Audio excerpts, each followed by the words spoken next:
Donc ici, on demande un petit exercice, hein, quelles sont la période, on demande deux choses, la période et la fréquence d'un système faisant un cycle. Le système, on s'en fout, hein. Bon, on ne sait pas qu'est-ce que c'est un moteur, un organe mécanique, une machine tournante, peu importe, on s'en fout, c'est un système, hein. Voilà. En tout cas, c'est un système tournant qui fait un mouvement circulaire uniforme, ça c'est sûr et certain. Bon, sous-entendu, qui fait un MCI, un système qui fait un MCU, faisant un cycle de 120 cycles par minute. Voilà, et il tourne de manière cyclique, toujours en faisant tout le temps 120 cycles à la minute. Donc c'est bien MCU. Sous-entendu, parce qu'il est ici, hein, quand une fois qu'on donne les cycles, c'est 120 cycles par minute, ça veut dire qu'il tourne tout le temps, euh, euh, il fait un nombre de tours qui est toujours le même pendant une minute, c'est-à-dire autant de cycles en une minute. Bon, si on se rappelle la fréquence, en fait, c'est tout simplement le nombre de cycles, le nombre de tours par seconde. Donc ici, on n'est pas à la seconde, on est à la minute. Donc il faut retransformer ça à la minute, à la seconde. Donc 120 cycles pour une minute. Voilà. C'est une fréquence donnée en minutes, si vous voulez. Mais il faut la fréquence est définie plutôt en secondes. Donc il faut la ramener en secondes. Une minute fait 60 secondes. Voilà. C'est défini en cycle par seconde, la fréquence, et non pas en cycle par minute. Donc, il faut se rappliquer à la seconde. Et donc, pour se rappliquer à la seconde, si on fait 120 cycles à la minute, c'est qu'on fait, en fait, exactement 120 divisé par 60, ce qui fait 2 cycles à la seconde. Par seconde. Donc, il fait 2 tours par minute. 2 tours par minute.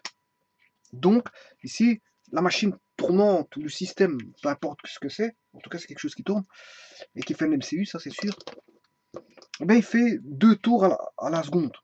Hein, 2 tours à la seconde. Donc, s'il fait 2 tours à la seconde, c'est qu'en une minute, il va faire 120 tours. Parce qu'une minute est composée de 60 secondes fois 2 cycles à la seconde, ce qui fait 120 tours. Bon, cycle et tours, c'est le même. Hein. C'est pour d'un point A, on se retrouve à un point A.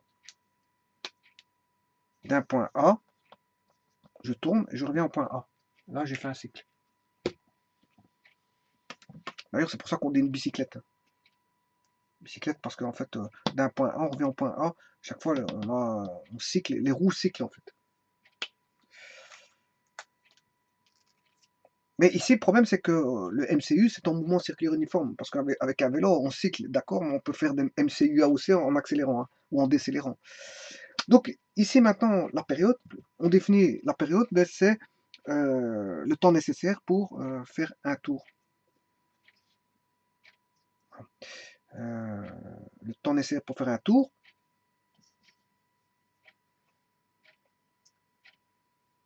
Bien sûr, en secondes. Donc ici, on a bien 2 cycles par seconde. Hein. 2 cycles pour une seconde. Si on fait 2 cycles pour une seconde, oui, 2 cycles par une seconde,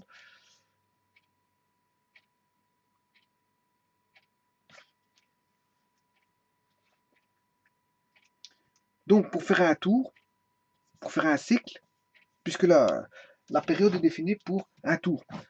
Combien de secondes pour un tour? Si on fait 2 cycles pour une seconde, mais on fera un cycle pour une demi-seconde. Et il suffit juste d'inverser celui-ci, le nombre là. Hein. Il suffit juste de l'inverser. Donc on aura t qui vaut un demi seconde. Un demi-seconde. Voilà. Donc pour faire un tour, il faudra une demi-seconde.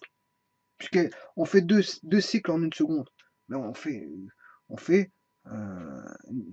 un cycle en une demi-seconde. Voilà.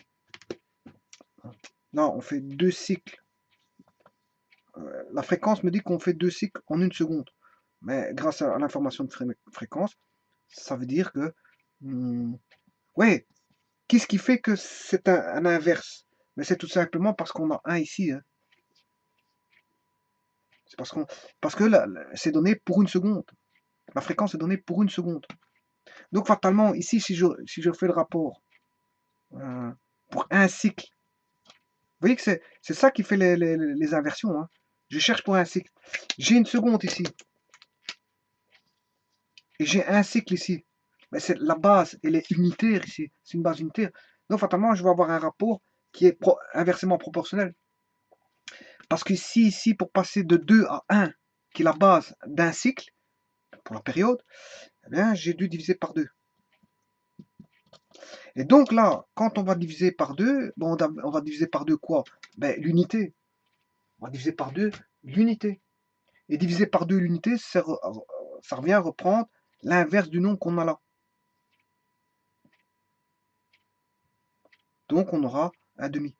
Donc quand on a 1 et 1 comme ça, d'office on aura une inversion. Regardez, je vais vous le faire tout de suite.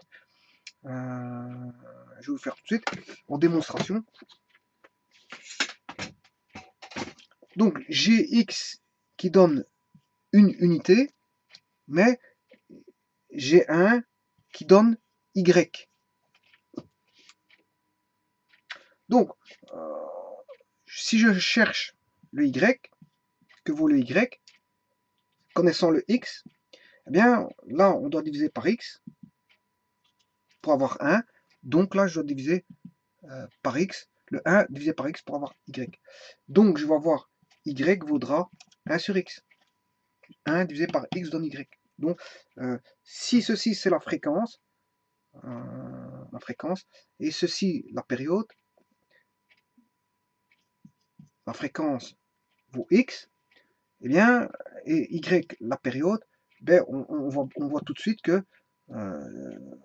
la période t, qui est y, est égale à l'inverse de la fréquence.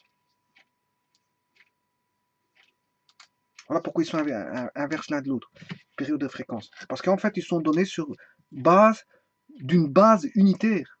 1 et 1. 1. La fréquence, c'est le nombre de cycles ou le nombre de tours par seconde. Pour une seconde, l'unité 1. Et là, la période est donnée pour un tour. Voilà. Un tour fait combien de secondes? Donc, fatalement, comme on a des bases unitaires, mais fatalement, ici, on sera en inverse. X et Y seront en inverse. Bon, ça vous rappelle une formule en chimie. Une formule en chimie, quand on a la masse en grammes, voilà, et que je connais la masse molaire. Donc la masse en grammes va donner, on va dire, n mol. Voilà. Alors que la masse molaire en grammes est donnée pour une mole. Voilà. Ici même, je peux mettre les unités. Hein. Voilà, je peux mettre les unités mol. En place de la quantité de matière mol, je prends l'unité mol, sans E. Eh bien, qu'est-ce qu'on peut remarquer? Ben, là, j'ai bien une base unitaire. Donc, le rapport, il va être un peu spécial. Il va donner une formule applicable directement.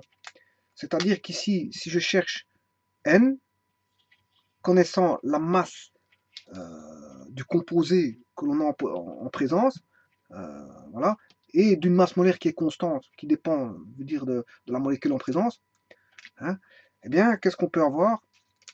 Si je cherche N, eh bien, on sait bien qu'on aura, comme on a une base unitaire ici, le N vaudra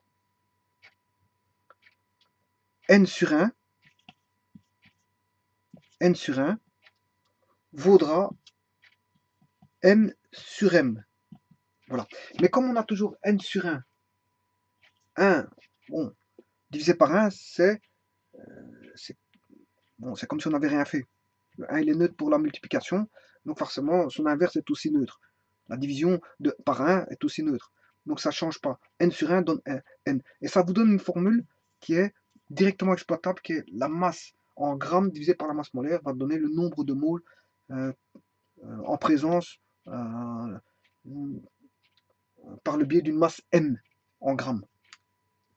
Donc ça nous donne directement une formule. Pourquoi ça nous donne une formule? Parce qu'on a 1.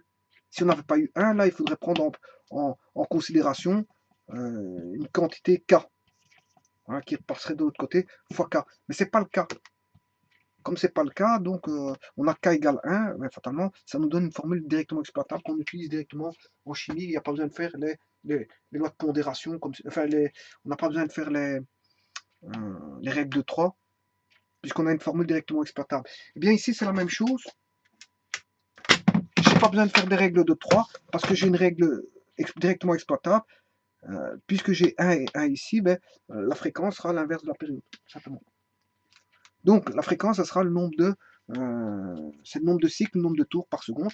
Donc par exemple, cette machine ici fait 2 cycles par seconde, alors que la période fait, si vous voulez, c'est pas la même chose, enfin, c'est le temps nécessaire pour faire un tour. Et elle est donnée en secondes là. Alors que là, c'est en cycles par seconde pour la fréquence et en secondes pour la période. Voilà, je vous remercie.